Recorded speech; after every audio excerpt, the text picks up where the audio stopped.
Great. Well, thanks so much. And let's turn to our next presentation, and could we have the next slide? Thank you, which is entitled Measuring Personalized Professional Learning, a 3-year study of what works best for whom, under what conditions, and why.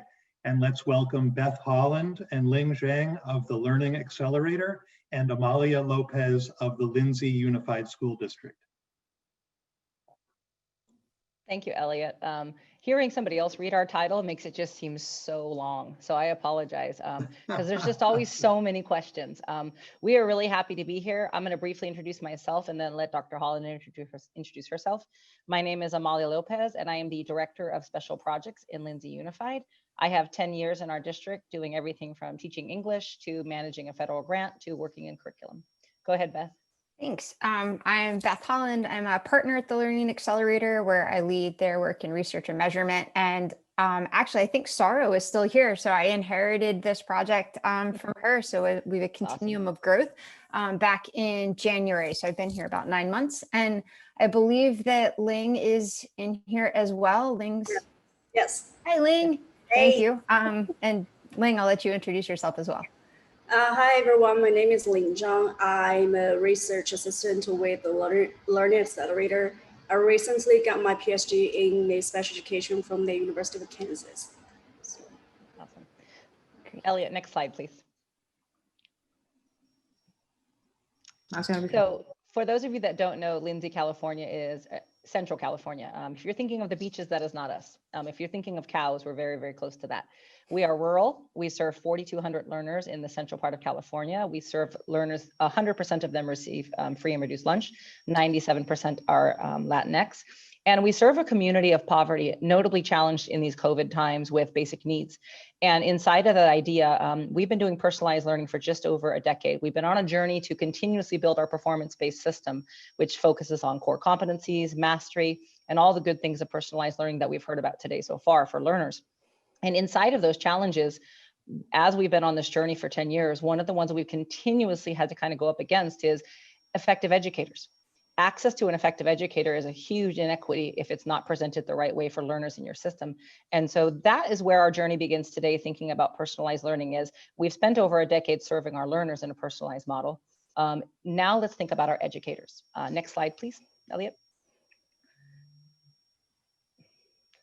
And so about 3 years ago, that same mindset that we had been applying to our learners since 2007, we began to think for our educators. Could we foster a culture of continuous improvement for our educators that really started with a culture shift in their own mindset, that we honor them as learners the same way that we honor our K-12 learners. We give our K-12 learners personalized paths of choice. We have them set goals. We have them look at their data. We have them really work through their learning in a way that personalizes it and creates intrinsic motivation. And we decided that was the same mindset we needed to apply to educator development. And we began to build out menus and options and choices for our educators, innovative learning structures that would let them begin to look at the instructional strategies they wanted to work on, the behaviors they wanted to work on, the changes in practice that they had always wanted to tackle. Everything from project-based learning to teaching foundational reading to things that are more difficult to measure in nature, that are more like motivating learning opportunities, everything from lifelong learning skills and social emotional competencies to STEM. And ultimately, at the core of that, we wanted to foster a mindset of mastery. We wanted them to think of themselves the same way our K-12 learners think about mastery in our system. We wanted to put a framework to them of competencies that they could work from, that they could strive towards, and that they could learn along the way. I'm going to drop briefly into the chat a link to the framework we've been using that was built in a Gates partnership with Summit Public Schools and Transcend Education. And at the end of the day, as we were building this new culture, as we were trying to create these new pathways of effective educator development, we wanted to measure it because ultimately we wanted to see those changes in educator practice land with our learners. We wanted to see the outcomes in our kids. And that was where we brought in the Learning Accelerator as a research partner. Next slide, please, Elliot. And so we looked at what the research already said. And as we've heard today, the research in personalized learning can be a complicated field. Lots of it focuses on technologies. Lots of it focuses on various approaches, but very few of them actually have pushed into the space that measure learner achievement in connection with those professional learning experiences, and very few have pushed into perception. And so we kind of knew that in front of us was an open field to really look at what is actually going to work for our educators serving the population that we serve. Next slide, please, Elliot. And so that was where we started this partnership with the Learning Accelerator. Could we create local context research? We wanted it to inform the field. We wanted everything we did to be open source. And we really wanted to make sure that it also informed the development of effective educators.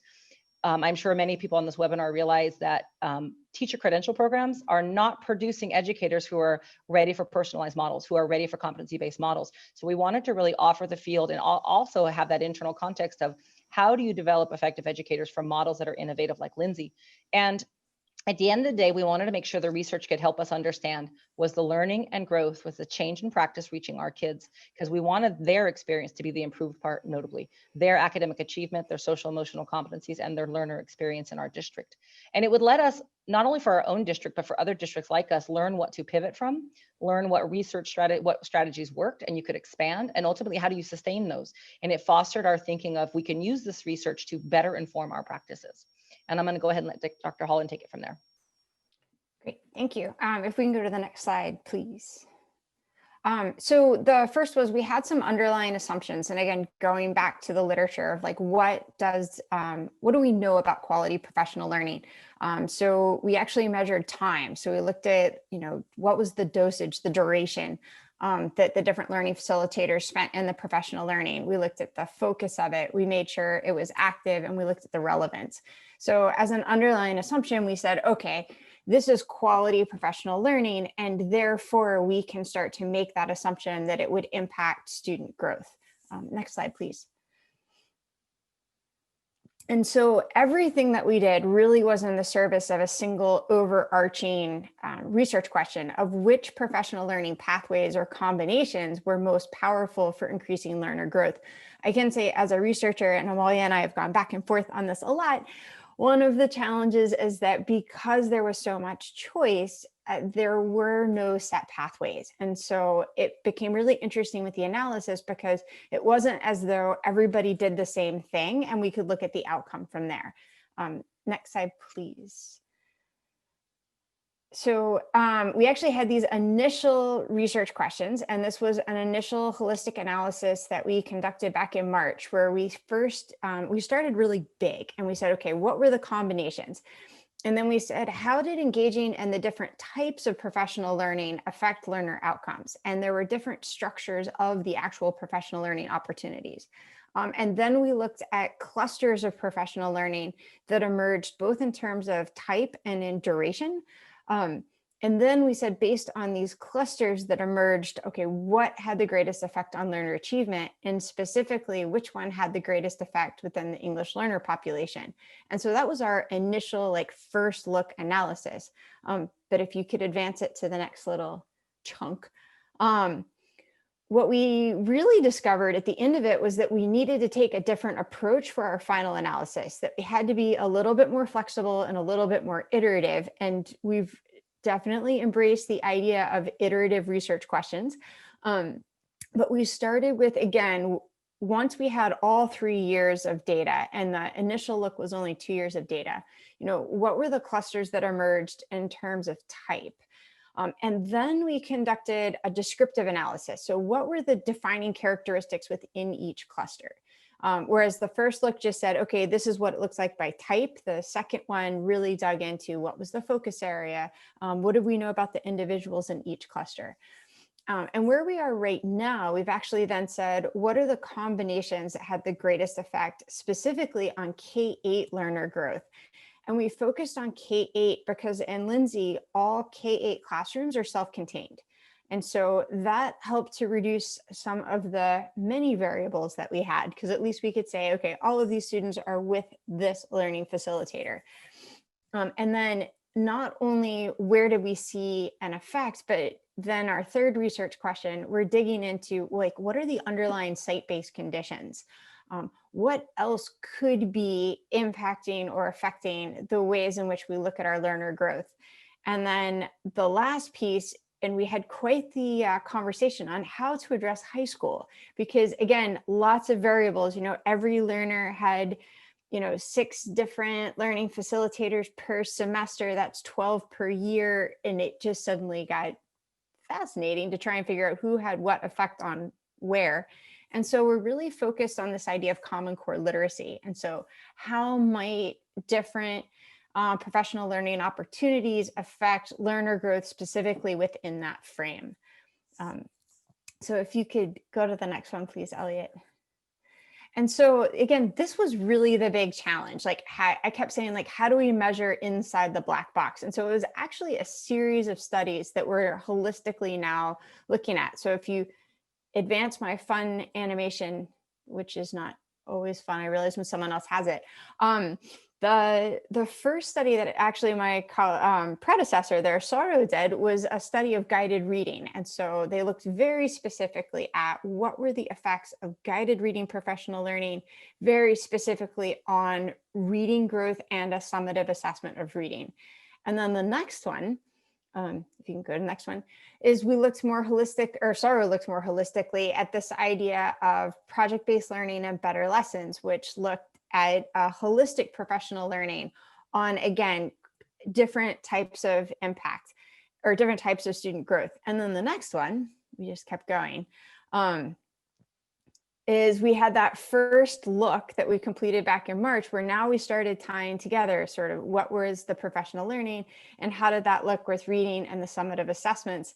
And then the next one, and Saro, thanks for the note on Chara, who also helped with those. And we're now into this modular approach where we're really examining the effects of the professional learning on the reading growth and on content area growth.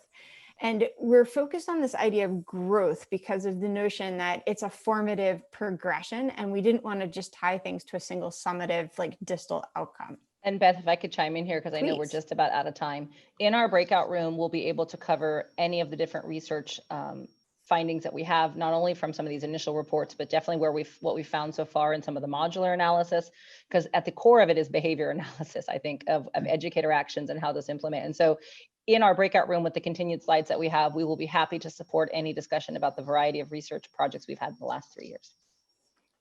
Great, thanks. So yeah, we are more than happy to continue. And if you could do one more slide, please, Elliot. And then, again, this is where we looked at really this research timeline with multiple different analyses to get a sense of, what was really happening, again, inside that black box, so that we could try to help Lindsay determine, again, what works best for whom under what conditions and how can we best support all of their learners. So I'm going to leave it here since I know we're short on time. Thank you so much for that presentation. And it's really exciting to see that you're doing such a long-term, extensive study in a district that's been implementing competency-based education intensively for such a long time. Thanks so much for that presentation and the work you're doing.